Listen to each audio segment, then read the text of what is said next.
like to call to order the Town Council meeting of Monday, December 19th at 2022 at 7 p.m. in the council chambers, and at this time call for the Pledge of Allegiance. I pledge allegiance to the flag of the United States of America and to the republic for which it stands, one nation, under God, indivisible, with liberty and justice for all. Before we get started on the agenda, we would like to, if all the participants are here for the UROC Awards, we do have some UROC Awards that the mayor would like presented this evening. Unfortunately, she's not here. She's under the weather, and I get the honors. So, first up, Kathleen Villano. Kathleen Villano receives a certificate, a UROC Award, for demonstrating excellence in service to our community. Derek Kalin.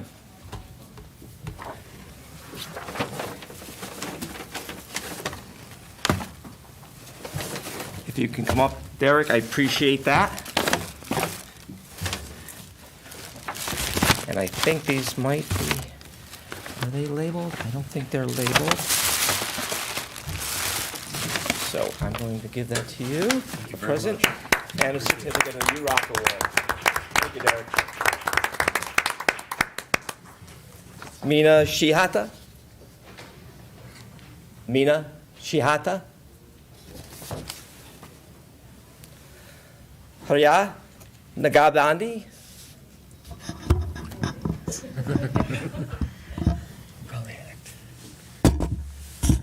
Aretha Nagabandi.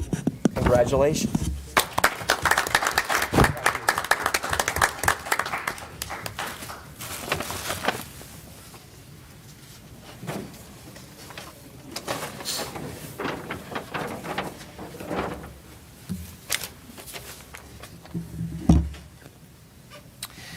At this moment, we have an opportunity for the public to speak. This portion of the meeting is specifically set aside for comments from the public who are asked to limit their comments to 2 minutes or so. Any person interested providing comment, please come to the podium, state your name and address.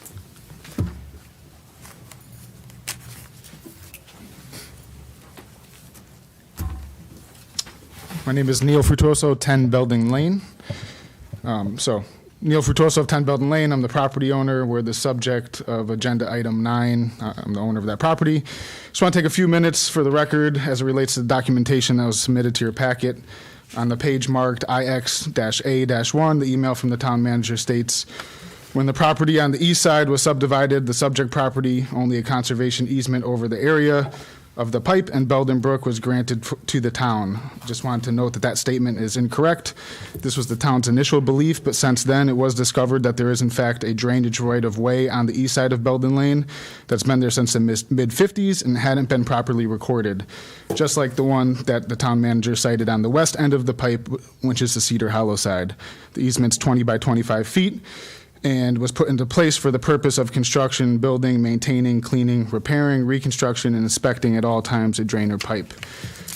Also, the proposed resolution language on the page marked IX-A-3 is extremely vague, simply stating that the Town of Rocky Hill Town Council authorizes the extension of a culvert and other improvements in a portion of the land, and that the council would also authorize the town attorney to establish a permanent drainage easement on a portion of such property for the purpose of future maintenance and repairs as shown on a map entitled Belden Lane Culvert Extension.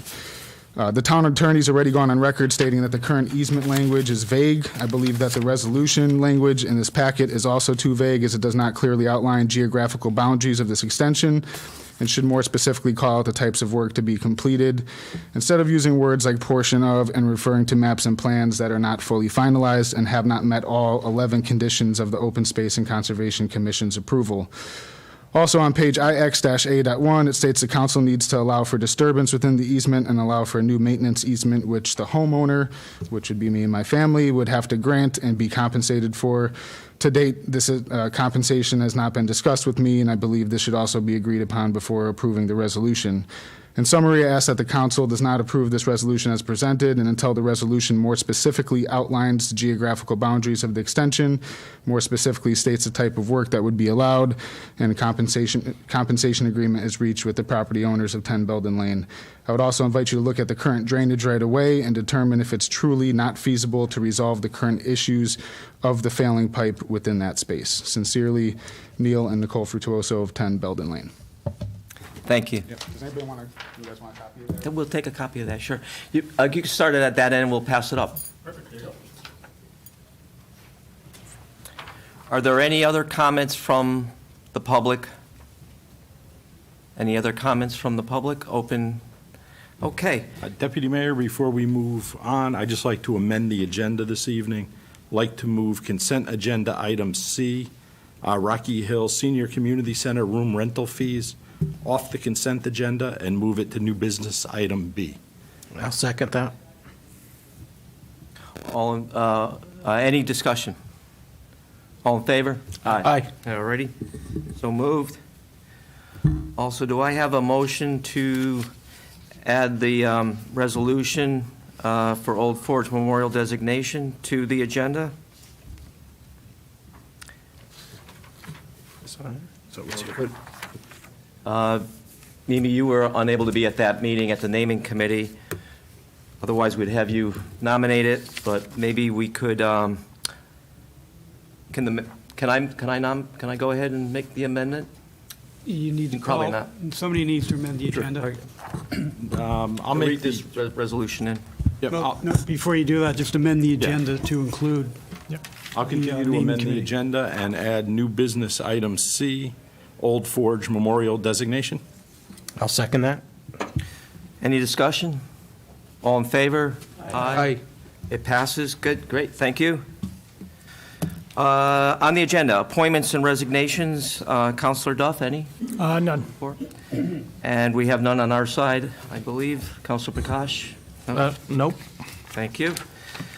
Do I have a motion to approve the minutes of the council meeting of November 21st? So moved.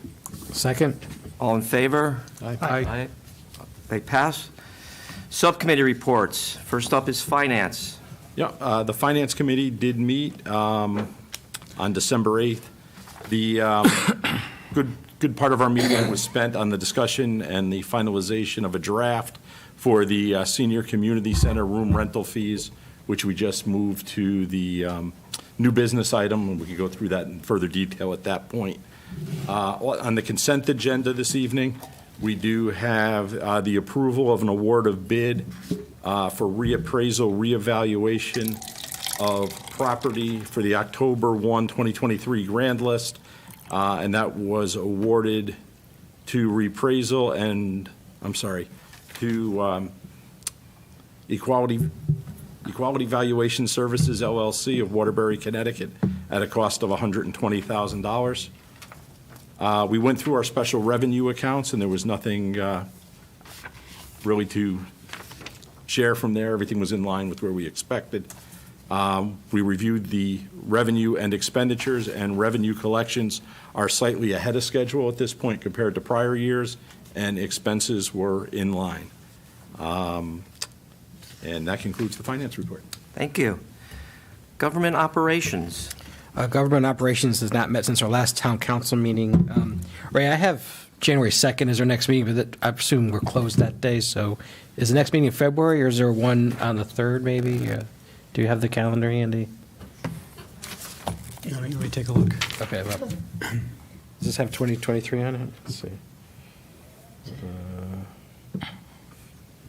Yeah, so, January 3rd is on a Tuesday. Normally we're on a Monday, but it'll be on Tuesday, January 3rd. Yeah, same as the town council meeting. Yeah. That's all. Thank you. Public safety. Yes, Mr. Deputy Mayor, Public Safety did meet this evening at 5:30, and we had heard reports from CD Health District, and they're reporting that there are increase in COVID and influenza cases they have not seen over the last decade. They are at a level where I think it's really concerning for the general population to take necessary steps to prevent exposure that is to expose exposure for themselves as well as like exposing other people to this virus, or a cocktail of viruses, it seems like at this point. So this influenza season, like I said, has been really bad, not seen since more than a decade. And so the Connecticut Health District is advising everyone to cover their faces if they can in public settings, wash their hands, and just be thoughtful and respectful of like other people when they're in public, just sneezing and things like that. So just, from a news you can use perspective, I think this is really important because as we are all experiencing, I think it's all over us and all around us. The influenza, we all know someone who has got it, if not yourself. So I think it's definitely I want to start there and just bring attention to this if you haven't been paying attention, I guess. From fire, we heard that the fire incidents are right in line with their 5-year average. This is a December meeting, so you can look at those numbers. They are pretty much in line what you have seen before in terms of response. And from perspective of like their training programs and things like that, their recruitment efforts, they're also in line with what the expectations were this year.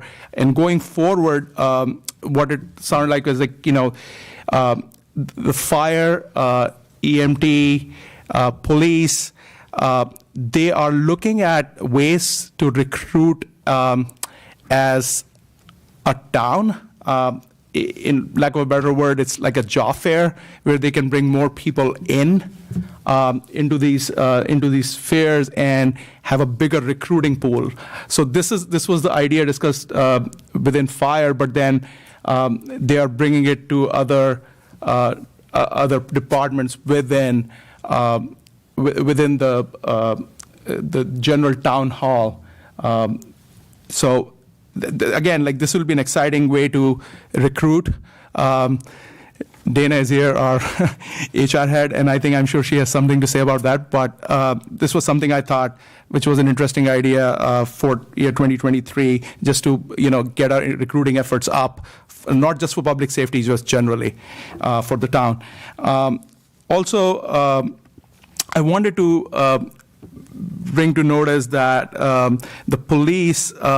Is also, has been very active year for the police. They have been making more criminal arrests. Those are up, and that coincides with, moving stops they have been making. So the stops are up, and the criminal arrests are up. And Chief Custer talked about the omnipresence, which has been a critical factor in reducing some of the motor vehicle thefts, which we have been seeing a decline, thankfully. And he does attribute that to full staffing and the omnipresence, which I talked about. So that's all good news. The trend is in the right direction, which is always good. On a related note, the LPRs, which are the license plate readers, they're gonna be starting to go into commission on January 4th, and will be fully deployed by summer. So that was another related update from Chief Custer. In addition to that, Rocky Hill Police Department have been engaging in a lot of community events and raising lots of money. They had their No Shave November, where officers don't have to shave for the whole month, which looks like officers enjoy a lot. And they raised $3,500 during the month of November. It was so successful that they asked for another month of this, and they raised another $2,000 in the month of December. So if you see a police officer who has not shaved in a while and you see them in January, they're doing it for a good cause. Probably they have raised another couple of $1,000s by January. So I don't know how long this will go on, but it's all good.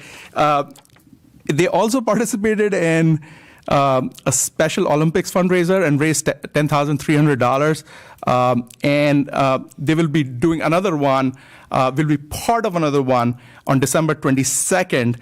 This one also for Special Olympics, and it's called the Coin Drop. So all in all, it's all a lot of good news coming out of the PD. We kind of obsess at the public safety about crime stats and criminal arrests and LPRs, but I think this is the kind of stuff which we need to talk a lot more about when it comes to Rock Hill Police Department and how they are part of this community and not just a police force which is just trying to prevent crime. So all kudos to RHPD and our first responders, and I wish them Merry Christmas and Happy Holidays. Thank you. Senior Liaison. The Senior Liaison Committee only meets quarterly, so we have not met since the last council meeting. Land acquisition, farmland preservation. We did meet on the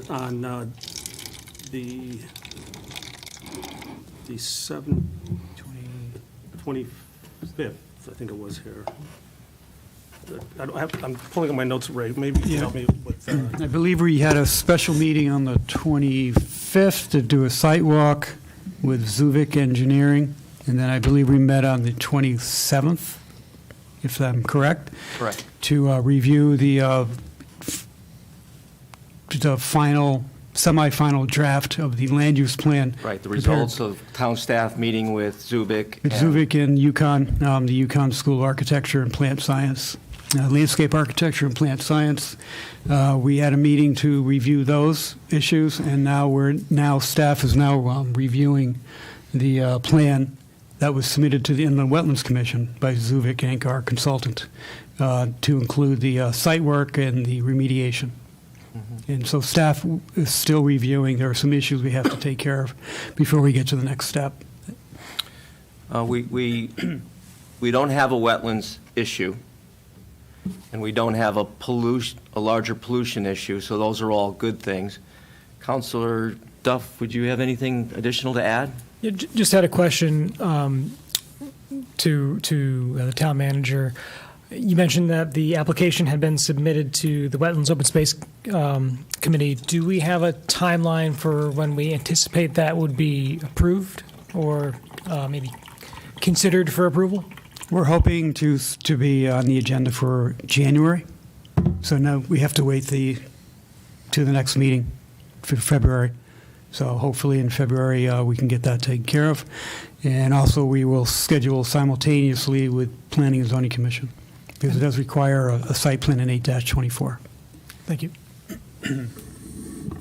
John, any final comments? No, and I Okay. apologize. I was not able to connect. I wasn't able to pull my notes here. Can't get that. Cool. Liaison to state rep and state senator, I have no report there. School liaison. Thank you, Deputy Mayor. So there's a lot to report, actually, when it comes to schools, actually, this month. John, can we put up the slideshow? It's already up. So on December 5th, Mayor Murata and I had the privilege to kick off our town's latest partnership with the Department of Veterans Affairs. A huge thanks to Commissioner Sadi for opening up another door of opportunity for our Dream Transition Academy students who enjoyed their first day on the job at the campus commissary at the Department of Veterans Affairs. And as I said, this is in addition to a lot of partnerships this program is having around town and elsewhere. And I want to also congratulate the Transition Academy staff and administrators for their hard work to grow this kind of community engagement. Again, this program has been very valuable to our students.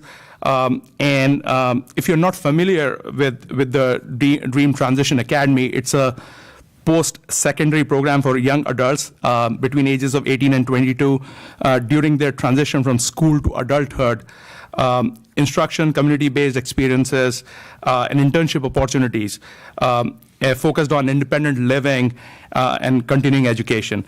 So this is a great program, and which includes a lot of current job sites in addition to the Department of Veterans Affairs, including the Cora Belden Library, Uptown Consignments, Sunny Farms, CVS, Price Shoppers, to name a few. So this is a great opportunity. And I just want to, last but not the least here, I wanted to mention that we are so proud of our Dream Team students who expressed their desire that day on December 5th to back our veterans and work at the Department of Veterans Affairs. And they're looking forward to many years of continued and successful partnerships like this. So thanks to the BOE and the staff who made this possible. And there, like I said, like this has been a great month for our schools actually. So in recognition of their excellent work, the Connecticut Association of Board of Education, CABE, has honored Rocky Hill's Board of Education with its Leadership Award for the second consecutive year. I would like to congratulate the Rocky Hill Board of Education for diligently working to serve the students, families, and staff of the Rocky Hill Public Schools. And this award acknowledges boards of education that exhibit outstanding leadership via effective collaboration with key stakeholders, with its in essence, honoring boards that demonstrate a team approach for promoting the success and well-being of all students. For the award, a board must demonstrate evidence of achieving successful outcomes in the areas such as student achievement, community relations, and organizational leadership.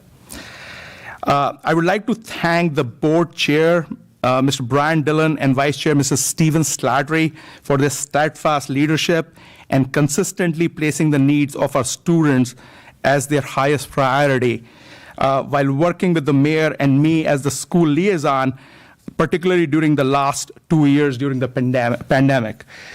Speaking of which, in more good news, Rocky Hill students continue to perform exceptionally well on the state's standardized assessments, maintaining their excellent standing near the very top of their peer group with respect to both learning recovery from the pandemic and in the areas of mathematics and literacy. In the area of pandemic recovery, this is a new metric measuring the learning gain or loss since the onset of COVID-19. Rocky Hill was the #1 performing district in our peer group in both mathematics and ELA. Keep in mind, these are 24 districts in our peer group. Our students experienced very little learning loss during the past several years, despite the disruptions caused by the pandemic. This is attributable to our dedicated, hardworking staff members and the board's decision to keep our schools open for in-person instruction during the 2020 and 2021 school year. In particular, when many school districts throughout Connecticut and in the country as a whole continued to offer only remote learning or implemented disjointed hybrid learning schedules. As the national data demonstrates, learning loss was profound, and during this period, throughout the U.S., but in Rocky Hill, the students were able to hold their ground as seen through these results, a measurable outcome. To underscore this point, Rocky Hill also maintained a better pandemic recovery score in mathematics and ELA than substantially wealthier districts, which are not in our peer group, but that are in our region. Avon, Farmington, Glastonbury, Granby, Simsbury, South Windsor, and West Hartford.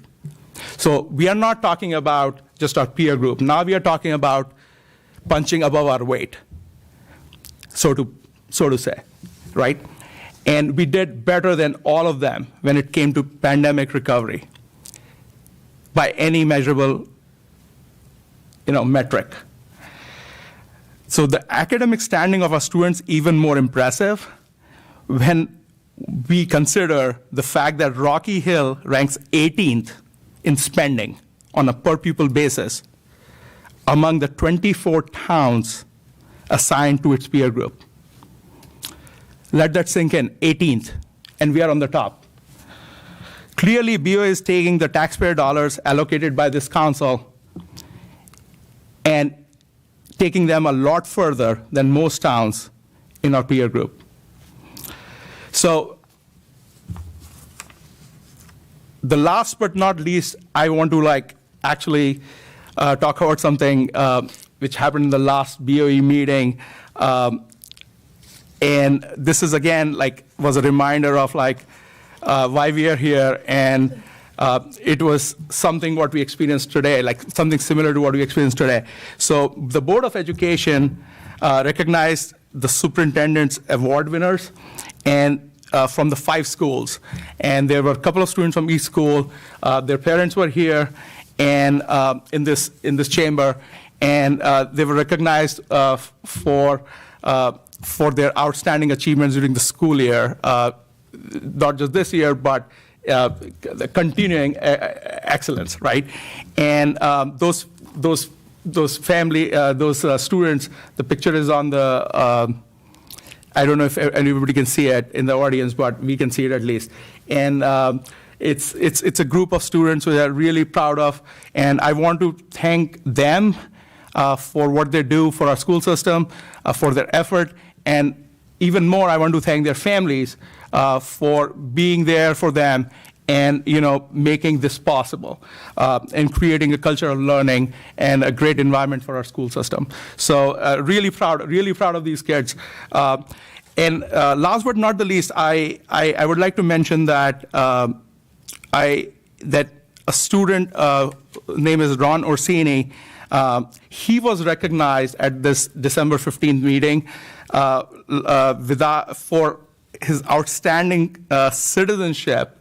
A proclamation which was also read by the deputy mayor for that, and Dr. Zito and chair of the board, Mr. Brian Dillon was there as well as Fire Chief Mike Geraghey. So this student saw a chicken coop catching fire next to a house and was very, very, quick in responding to it without hesitation.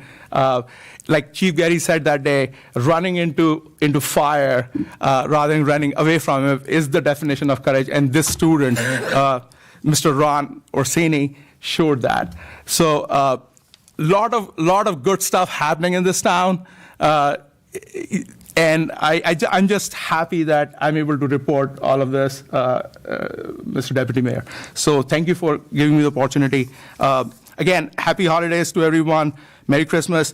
But I don't want to let this go before, since I have the opportunity. I want to congratulate UConn men's basketball team, who are actually number 2 in the country. They are number 2 in the country, but they are number 1 in our hearts. This is the highest rank they've achieved since February of 2009. So I'm looking for a great basketball season coming up, and I wish them all the luck. Let's hope they stay healthy. Yes. So that was the report. Thank you. Get the hook. Capital Improvements Committee. Well, I'll keep it short. That committee has not met since our last council meeting. That was short. Economic Development Subcommittee. And that committee has not met since our last council meeting. Very good. Okay. The consent agenda, items A, B, and D.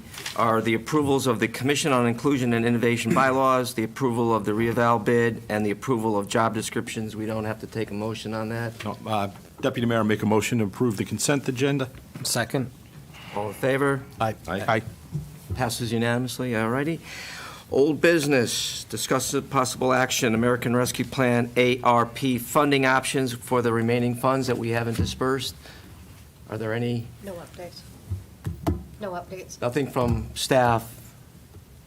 Nothing at this time, so we will move on. New business, item A, discussion possible action, town easement modification for drainage culvert repair, 10 Belden Lane. Move the table? Table it? All right. Fair enough. Second? What do you suggest, Mr. Town Manager? We have a motion, we have to move on. Yeah, we, Well, we're in discussion now. What do we It second? was seconded. Oh, what's we that? don't have a, Oh, I didn't we hear have you. a second. Second. Okay, I didn't hear Okay, a then we second. can do a discussion. Thank you. Any discussion? Yeah, I have a comment.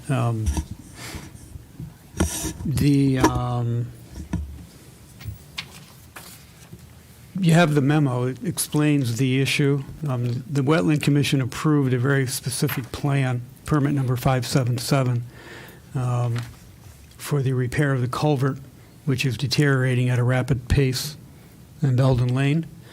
And you have the legal opinion saying that the town council does have the authority to modify the conservation easement. I did get that updated, or that easement that was mentioned earlier under public comment this morning from the Community Development Director about a drainage right-of-way. I'm not sure how much that changes what the town needs to do within that conservation easement located on 10 Belden Lane. We do have our engineering technician here tonight, if you need to speak to him about the actual mechanics of what we need to do on that property. The resolution is simply a resolution to allow the establishment of an easement so we can do the work within that area. The actual easement will be drafted by the town attorney and will take in consideration the permit number 577 and the very specific plan. There will be a meets and bounds description as any easement would have. And it will be very specific to that permit that was issued by the Wetland Commission last month. And I would imagine that we would work with the property owner to make sure that, we reestablish a landscaping buffer, stabilize the slope. Actually, the work we'll be doing will be stabilizing the eroding slope that's currently there now. So when the project is finished, the site will be safer than it is now, and there will be wetland species plantings and other landscape buffering to try to get that back to the natural state that it is currently. So if you have any specific questions, we have Jason Scott here tonight if you need to speak to him. So let me go to the motion. The councilor made the motion to table to ask if you have questions, or if you'd like to withdraw the motion. Well, my only thought is just to suggest perhaps another round of communications between town staff and the property owner in light of the comments that he gave during public comment tonight. See if we can perhaps bridge the gap and then take this up again in January. I agree. Do we know in terms of timeline, risk to other, you mentioned that currently there's an instability, in terms of risk to other adjoining properties, the property itself? Is there an... Let's, hey, Jason, can you just come up to the podium for a minute or two? And then, Yeah, while he's I'd coming like up- to know if there's an urgency priority to this project that we should be aware of. Yep. And sorry, just as more of a, I guess, mechanical question as it pertains to the resolution, the specific, because it, please correct me if I'm wrong, but because the resolution refers to wetland permit 577, that permit will contain the specifics, including the different conditions and the final shape of the agreement between the town and the homeowner that would not, so it would not need to be defined in the resolution. Is that Right. Correct. The easement would refer in reference to the actual approved site plan, development plan. Hi, thank you for letting me speak tonight. My name is Jason Scott. I represent the engineering department, which is part of the community development department for the town of Rocky Hill. Sorry, I'm going to leave my mask on for your safety, so I hope you guys can hear me okay. You mentioned specific questions about this. If I could just take a moment to fill you in on a few details that we haven't discussed yet. There's actually two slopes on the eastern side of the road that we're concerned about. Primarily the slope that holds up Belden Lane is a primary issue because we are seeing some erosion along that, even just in the last few months, comparing photographs from our site visit last summer to now in December, we're seeing some additional erosion near the outfall of this culvert pipe that passes underneath Belden Lane. So obviously, we would like to make repairs so that we can not only fix the pipe, but also resolve some of those issues with erosion. One of the primary reasons why it's eroding is it's a very steep slope. And unfortunately, there isn't much there to protect the soil and keep it in place. And so it's slowly washing away. And we're seeing that around the outlet of the pipe itself, where the concrete head wall that was constructed to hold back that slope is now undermined. And the pipe itself, because of failures within the pipe near the outfall, is allowing water to pass through that pipe and then underneath the pipe. And it's actually outletting underneath the head wall, which will further erode the slope if that collapses. So the second issue is that there's also a slope leading up from the brook to the property owner's home at number 10. And we've noticed some recent erosion along that slope. And part of our initial plan for this project was to install some riprap stone to help protect that slope so we can prevent future erosion there too. There is some planned cutting of trees in order to gain access to that site and construction of a access road in order to get equipment down to the bottom of the hill. Unfortunately, the existing drainage easement that we have on that side of the road is too small to accommodate access for that equipment. It's really just barely larger than the existing outfall and head wall itself.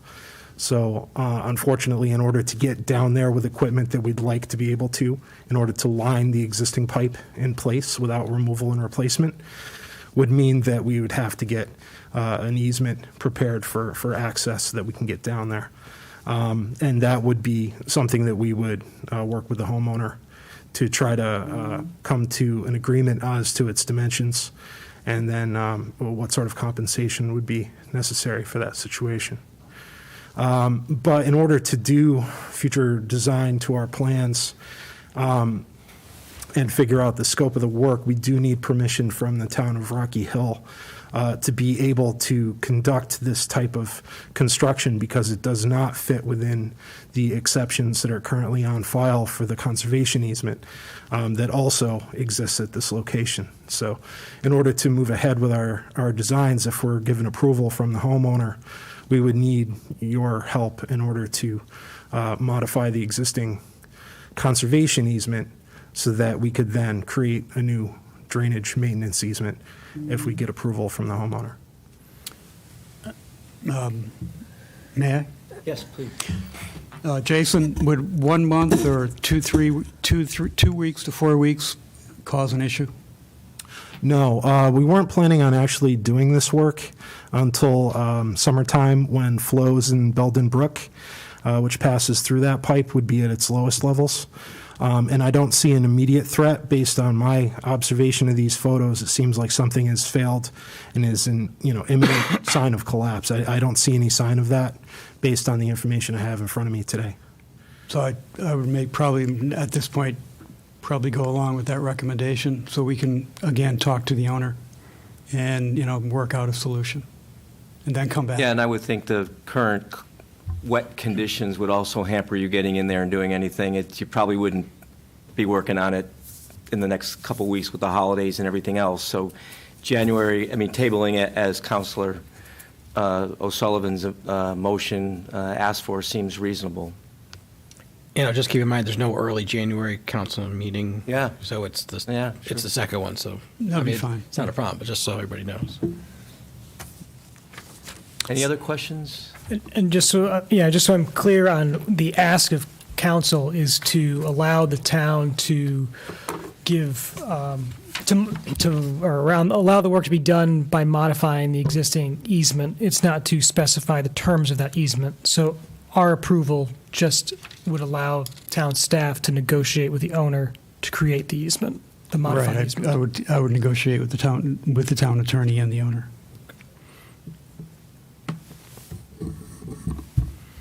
The negotiation would be for the creation of a new drainage easement in adjacent to the existing drainage easement, not the conservation easement. Right, thank you. Those dimensions would remain unchanged.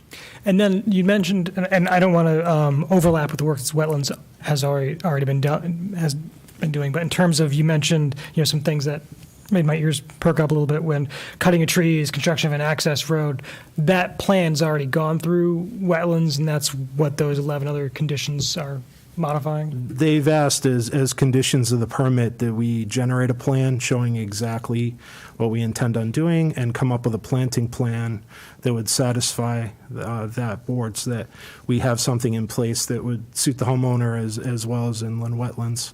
So we would be looking for wetland plants that would be the proper species for that area, as well as removal of any invasive species that might currently be on site.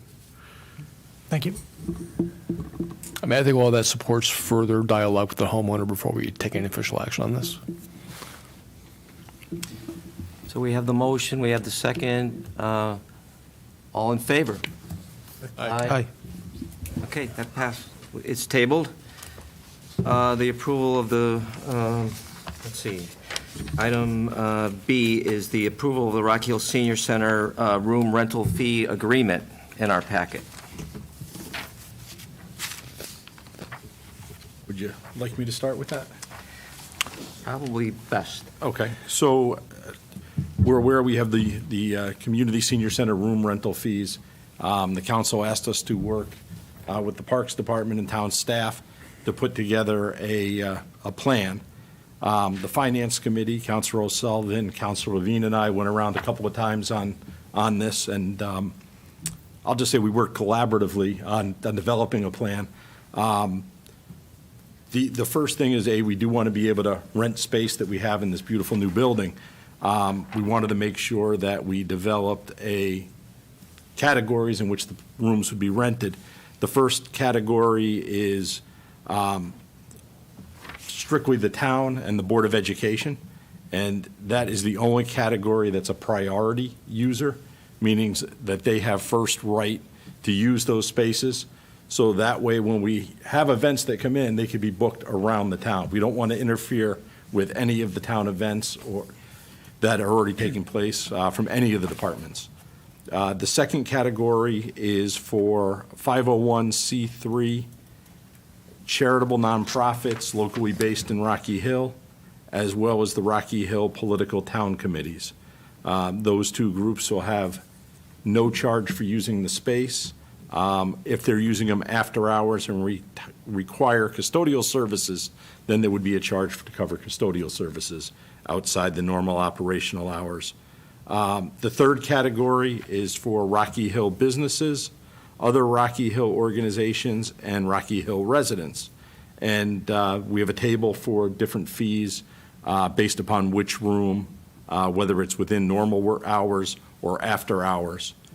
And the fourth category is for non-resident businesses and non-residents looking to use our space. And again, those would contain hourly rental rates as well as custodial fees, depending on when they are rented, time of day, whether it be weekends, size of groups, et cetera. I think that covers the basic outline. Councilor O'Sullivan, I don't know if you want to add anything to that? Nope, nothing to add. Thanks, Alan. Councilor Levine? I think you covered it. Okay. The only other piece on it, and just to kind of go along with this, the intent of this document is this is more of a working document, living document. So this is a first draft. There's no way we can cover all the needs, desires, rental requests if we get them. So this could obviously be revised down the road by this council, future councils. if all of a sudden we see a huge demand for space, or we can't accommodate, or we have to make adjustments. So I think that's important to note. We also spent our time coming up with a game plan, not developing the steps that town staff will use to put this out, implement it. That'll be the process of town staff to handle, kind of outside of developing the plan. Any further questions of the app? So, I was just curious, on the fourth category, the non-resident business, non-residents, does the rates reflected in that fourth category, are they level with what you would pay at a local establishment for a room? So I think we should have a motion, then we can have further discussion. We can have further, right, okay. Yep, good point. You wanna make a- We have a motion? I'll make a motion to approve, I guess we're approving the rates as shown in our packet for the community center usage of the various rooms. Do we have a second? second. Any discussion? And my discussion point was just a question, do the rates reflect the surrounding environment, commercial rates? Yeah, and also, Alan, like, I'll just piggyback on that. Just generally, if you can, like, walk us through the logic of the rate table, essentially, generally, like how you guys came up with that. Craig, do you want to go through your rate tables? Yeah, I'll be honest, as a committee, we didn't question any of the rates. Craig explained that these rates are in line with other towns, and that's what we accepted. Yeah, That's really the gist, but Craig, So- if you have more. So, Craig, if you don't mind coming up here, just for the record, I guess. He left his water bottle back there, so. Got me fired up when you were talking about UConn. I just came from my daughter's basketball practice. Oh, my God. Great practice, but the girls were a little too excited for the cookie decorating party. So Hey, you got them time's up. started, man. have to string together a solid, 5-10 minutes. Whatever gets them there to the court, It's all good. they're good. Initiated. It's all good. Hey, So- yeah, go ahead. So I was going to say, we took a look at surrounding towns and what surrounding towns, how their fee structure is set up with regards to weekdays, weeknights, residents versus non-residents, and the rates are similar and are in line with what Glastonbury's charging, what Newington's charging in their new facility. So that is how we went about it.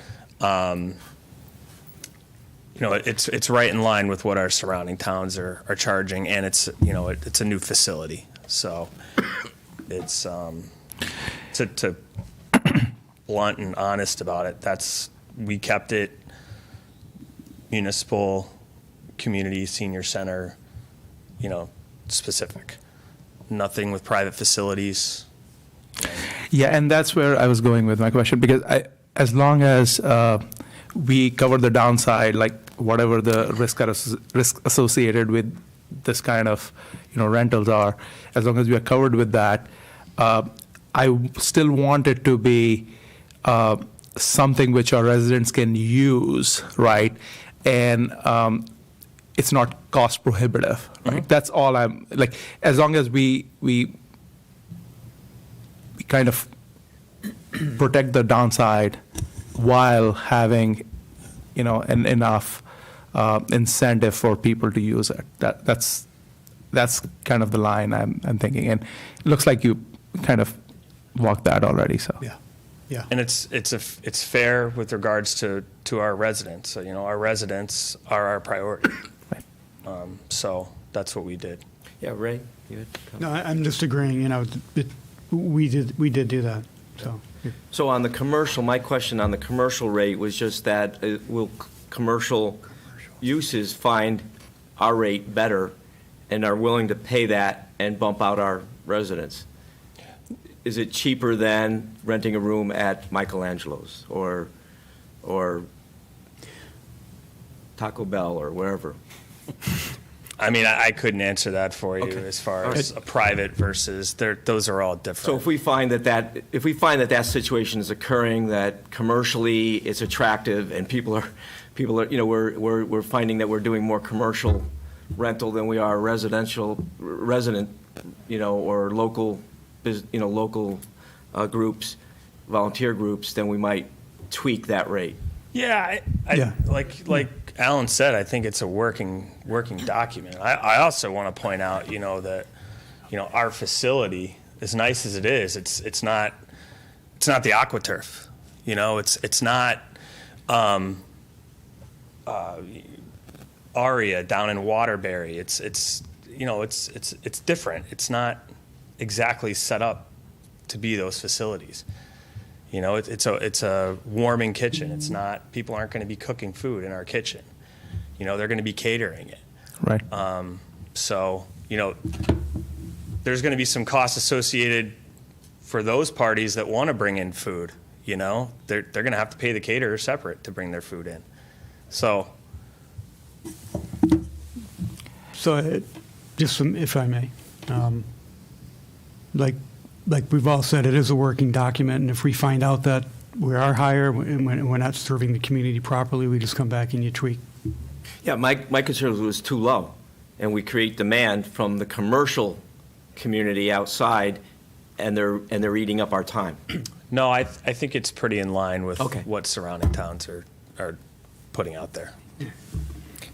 I mean, I was going to say, I'm assuming that the off hours is basically to cover the custodial. Yeah. And I also noticed, if I'm reading this correctly, that if somebody wants to use alcohol, they would have to, get permission from you'd be in charge of that? Well, they would actually go through Mona for that. And are they going to be a form or something? I know I asked. There would be a checklist, like, If- you need this, this, this, and this, to know what it is. yes, there would be a process, a whole separate process for that. Right. And I just want to say that, on the design committee, we actually envisioned that the facility would be used for community, and I'm really delighted to see that both the finance committee and staff took recommendations both from the design committee earlier and from the council, and I think job well done. Yeah, I'll echo that.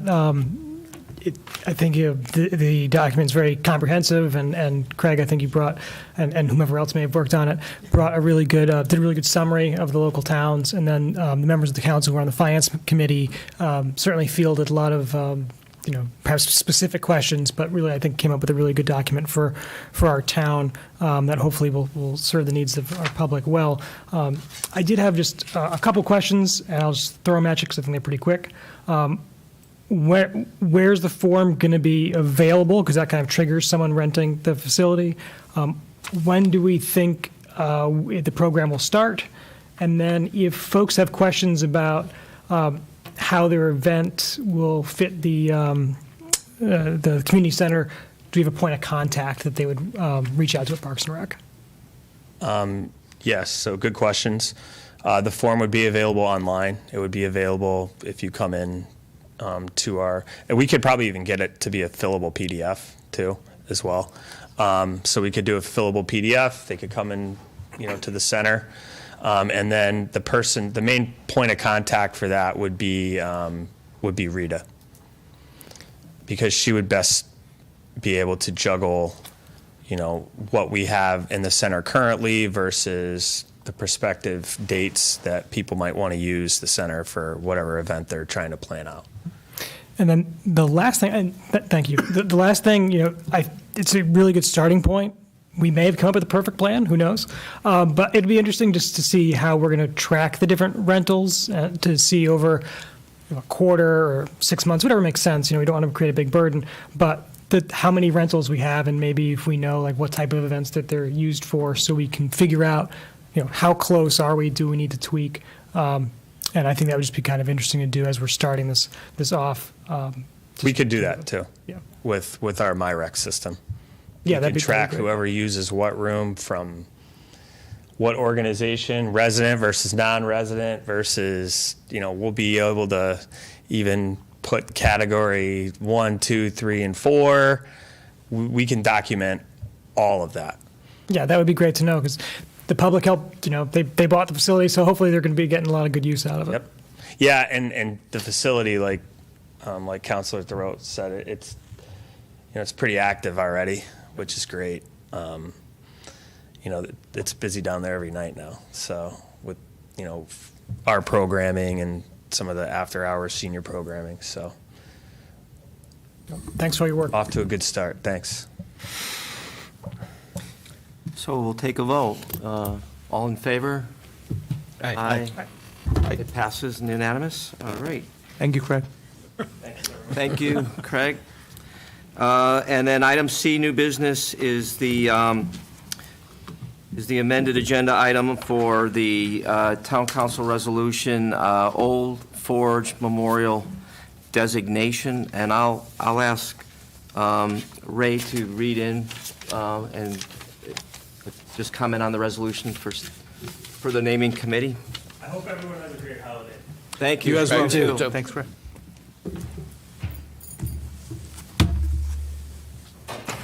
So the naming committee did meet for the first time, and it was Zoom.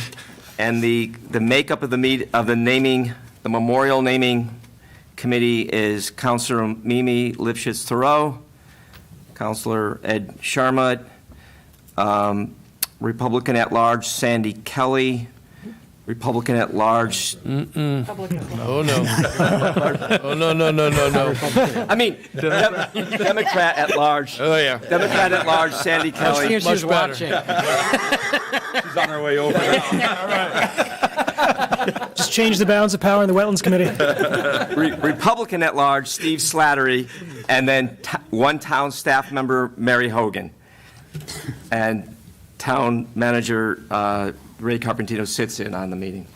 So we did have our first Zoom meetings to learn how to operate and go over some procedural things and look at different applications that are in. And we only saw fit to act on and recommend to council one item, and Ray can pick up there. Yeah, the subcommittee recommended, as a result of a recommendation submitted to them, that Old Forge be designated a memorial for Chief Joseph Graham. Joined the Rocky Hill Volunteer Association back in '87.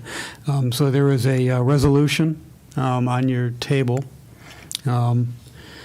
that essentially will memorialize Old Forge Road, which means Old Forge will not be changed, but there will be a memorial plaque placed on the premises somewhere along that highway. As you will see on Interstate 91, you'll see memorial bridges and items like that.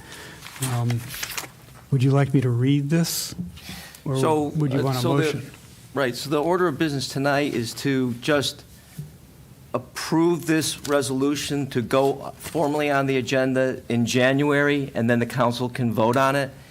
So we're really, is it kind of a pre-approval approval? I mean, the naming committee recommended it to the council for approval, Right. but we don't. Well, can we just How move do we want to do just that? move to amend the agenda tonight and just go right to it, right? I thought we did that already. Yeah. We did amend the agenda and put it on. Okay, right. That's right. Not just, Okay. as an action item, not just to discuss, but Okay. as a possible vote. Okay.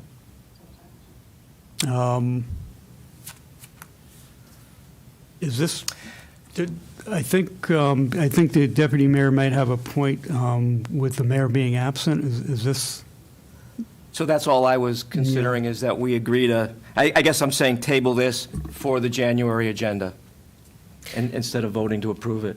It's recommended by the naming committee unanimously, missing Councilor Mimi's input, but it was pretty unanimous, I would have voted for it. and you would have voted for it.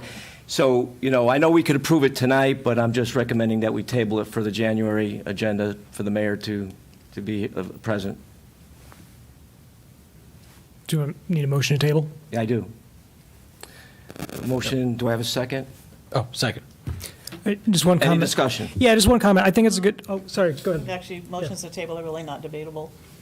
Just, we can't have a comment. Usually the person that makes, I studied this stuff, I'm sorry. Sure. Especially by the person that made the motion to table. The person that made the motion to the table can discuss their reasonings for making the motion, but technically they're not debatable. Yep. Okay. So I will discuss one of my reasons for making the motion to table. I think in addition to having the mayor here, unless there's any urgency, which there probably isn't, it might be nice also to have members of the public, either the ambulance staff or others, present for when we approve, and we could. Family members. Yeah, maybe an Yes. invitation to the family, right? I think that'd be nice. Yeah.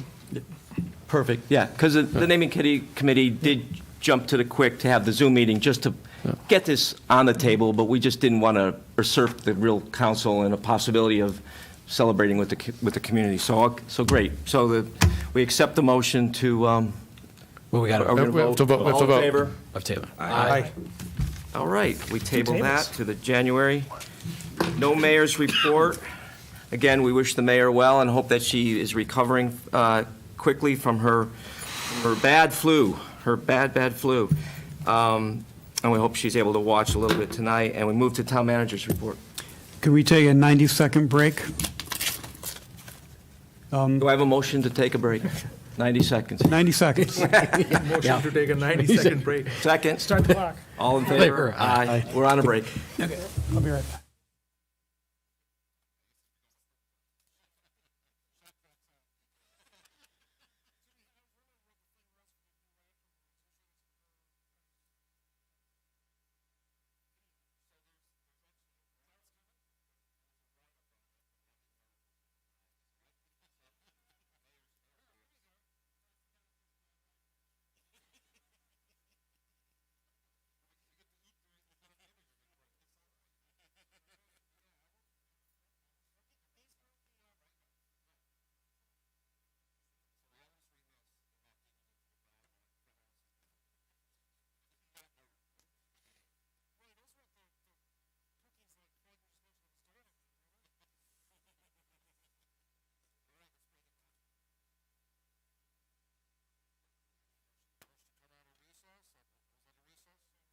A motion to come out of recess? So move. Motion to come out of the recess? Second. All in favor? Aye. Town manager's report. Just a quick rundown on a couple items. Sustainable Rocky Hill FOIA training is scheduled for the 21st of this week, actually, from 4 to 5:30.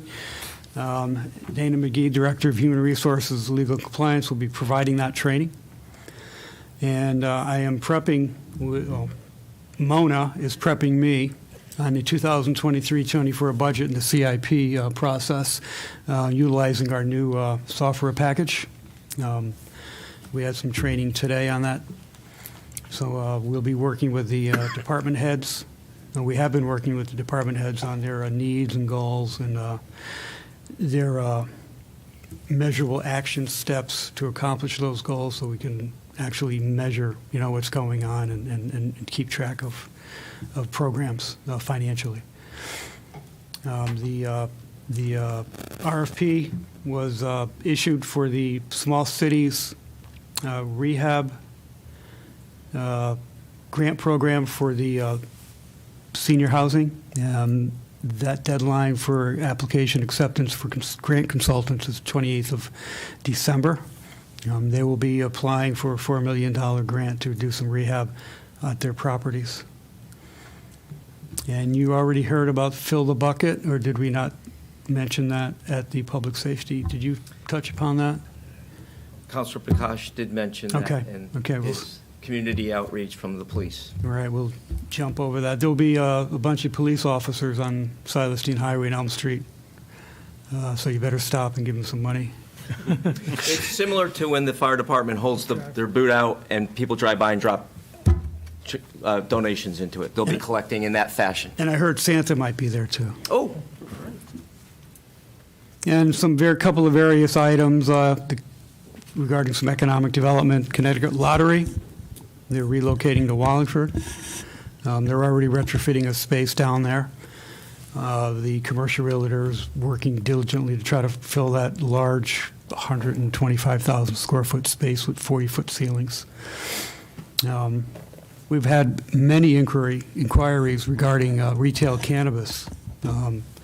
Currently, the Planning and Zoning Commission has a moratorium placed on retail. They have not developed a regulation yet, but we've been getting calls from retailers to locate. Porter and Chester has vacated. They're just consolidating in their other locations. I'm working with a realtor to try to fill that space. She might have some type of entertainment venue, last I heard, and I will follow up on that.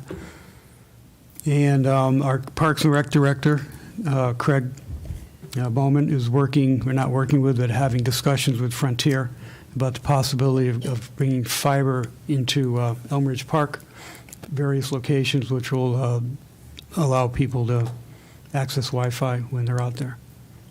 So we'll continue, Mona and I will continue working with Craig on that. Ray, just a quick question for Porter and Chester and the lottery. Do any of those jobs are relocating with those moves? I would imagine they are, because Wallingford is only a 10-minute ride south.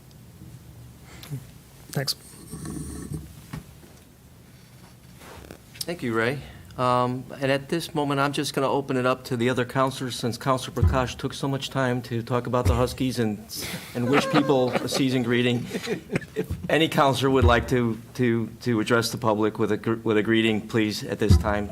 Anybody? You're all set? Anybody else? You're all set? Have a great holiday season, folks. Motion to I have a adjourn. motion to adjourn. Motion to adjourn. Second. All right. Good night.